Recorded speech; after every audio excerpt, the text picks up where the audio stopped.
What's up, everybody? I'm back once again doing another video of mine. Today I got some Battlefield 3 gameplay for you. Almost said Battlefield 4, but I got Battlefield 3 gameplay for you guys. And today I'm going to be talking about some of the next-gen stuff and a little bit about the PlayStation 4. Because, as it stands right now, the PlayStation 4 is got like less than a month left, and then it's on store shelves. And man, I am counting down the days. I am so excited. But even though we're still, it's still got a month left, it seems like we're still getting constant updates about the console. It's a lot of good things, and some things, not good. But anyway, I still think that a lot of information that we are getting, I think the PlayStation 4 will have a very good turnout this time around at launch, which is a good thing for Sony, and I hope that they do real well. Doesn't go to say that I hope the Xbox One and Microsoft don't do good. I mean, I hope that they do fine and do excellent, and sell plenty of consoles as it sits. But the PlayStation 4 is set out for launch. Excuse me, set out for launch on Friday, November the 15th in North America and Canada, and November the 29th for Europe, Australia, and New Zealand, which is good for me, especially I live in North America. November the 15th is actually a day off for me, so I'll be getting being able to go to the launch. If they decide to have one, I'm still unclear on the launch, if my GameStop is going to be doing midnight releases or not. Either way, I'm still excited. I will hopefully be there when the doors open and be walking out with a new PlayStation 4.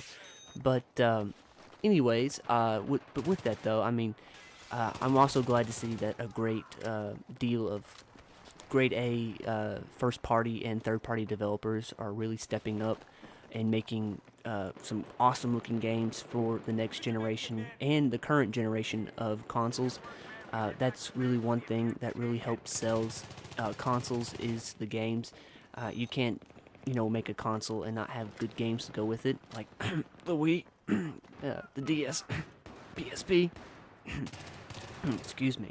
No, but all seriously though, I mean, games really do sell consoles, and this time around we're getting a lot of great games to come out within the first few months of the next gen releases, and it seems like even a little bit after that, maybe some even a little bit into the following year, we'll be seeing a lot of grade A titles like Assassin's Creed and a few others.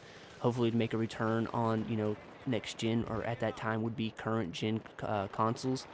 But even though that they are developing great games for next gen consoles, uh, people like Sony and Microsoft are still trying to support their PlayStation and the Xbox. So we're going to be still seeing a lot of good games to come out on the PlayStation 3 and the Xbox One. And luckily though, there is a system in place that if you buy a game like Assassin's Creed or Call of Duty or Battlefield 4 or Watch Dogs, or whichever game that you like that's going to be coming out for both PlayStation 3 or the PlayStation 4, you'll be getting a voucher that you can actually redeem, and you pay like $10. I think it's actually, depending on the game itself, will actually determine how much you have to pay. But you can redeem this, and you'll actually be able to buy the game for a small fee. I'm not going to actually participate in it because, I mean, I'm trying to save as much money as I can. But, anyways, you can redeem this voucher, and you'll be able to still have the next gen title as well. You still have to keep your PlayStation 3 or Xbox 360 disc. It will be used as a kind of like a key code. You've got to have the disc, and you'll be able to download the next gen, or the PlayStation's 4 version or the Xbox One's version of that game, and still be able to play it. That's good. I'm glad to see that there is something in place for people who can't right now go out and afford to get a PlayStation 4 or an Xbox One, but they still want to play some of these really nice, cool games. But when they finally do get around to actually purchasing a PlayStation 4 or an Xbox One, they can redeem this voucher and be able to play, a lot of the good games like Battlefield, Assassin's Creed, and etc., etc., etc., etc. But you get what I'm going through. But not just here recently though. I mean, it just seems like I said, there's a lot of good things coming out, especially with the great games. Here recently, PlayStation has actually gone out and said that if you own a personal capture device like an Elgato or an HD PVR, you can actually use that. You actually can record now through straight HDMI. I currently use an Elgato game capture, and you have to go through several different ways to actually get it to work. You can't just capture straight through HDMI. But this way, now that you'll be able to actually buy these recorders and be able to play through HDMI through the PlayStation 3.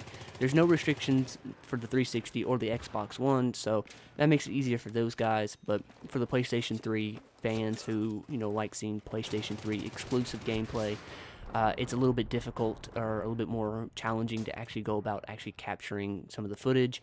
Sometimes you have to go through several conversion softwares like I do to actually have the footage in good quality.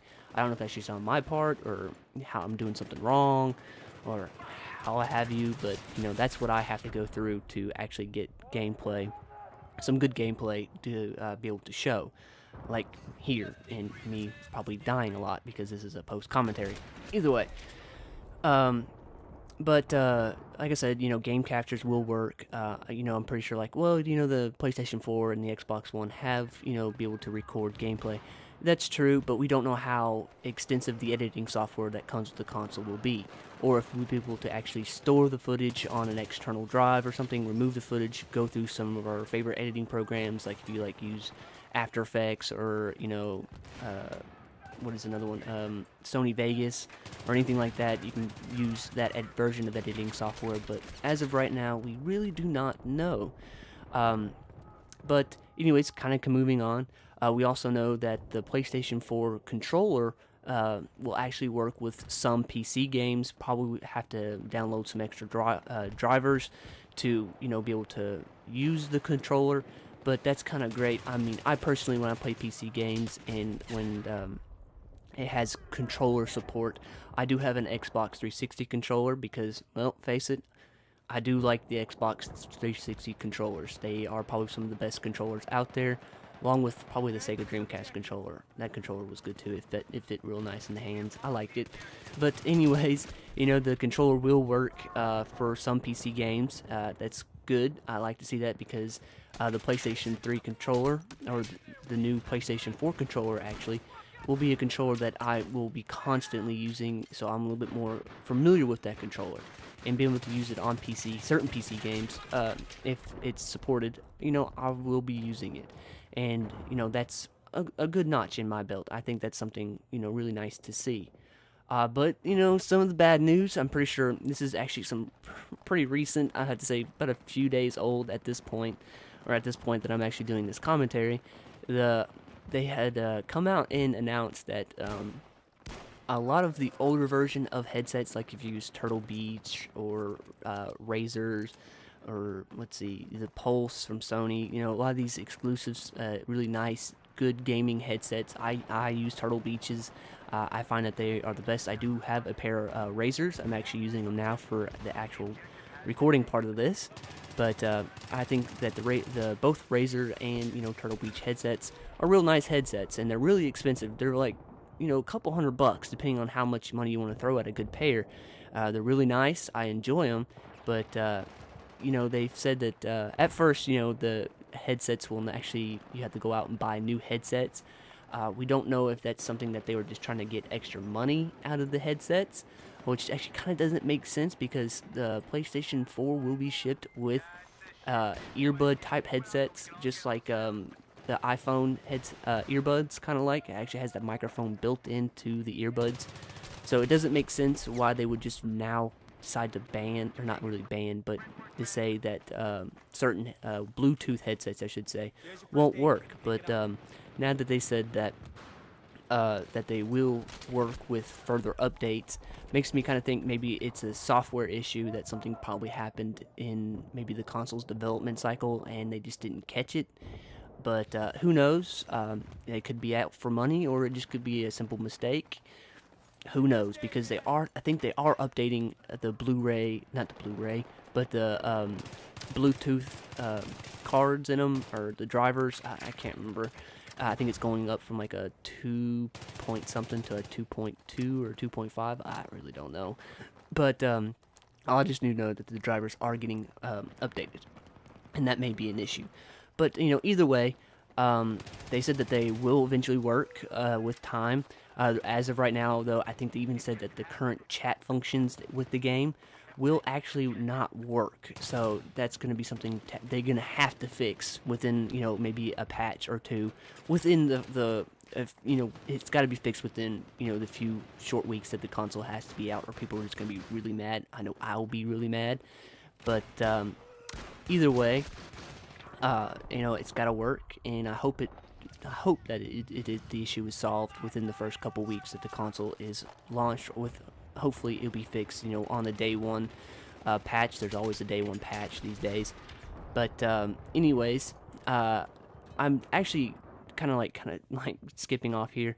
But even though with all these news bits and information that we've been getting here, I think I'm still more excited for the games that are coming out later in 2014, like Tom Clancy's The Division and Destiny.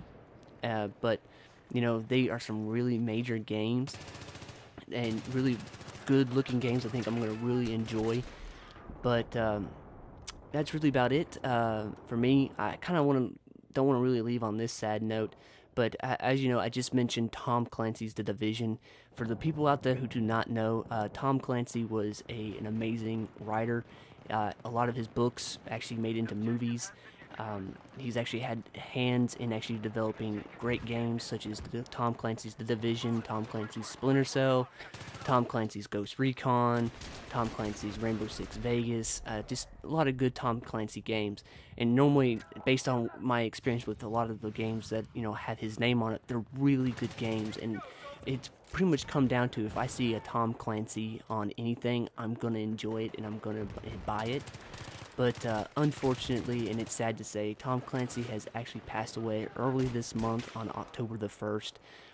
He passed away at the early age of 66 years old, and quite honestly, he will be missed in my book. I think that he was a really amazing writer.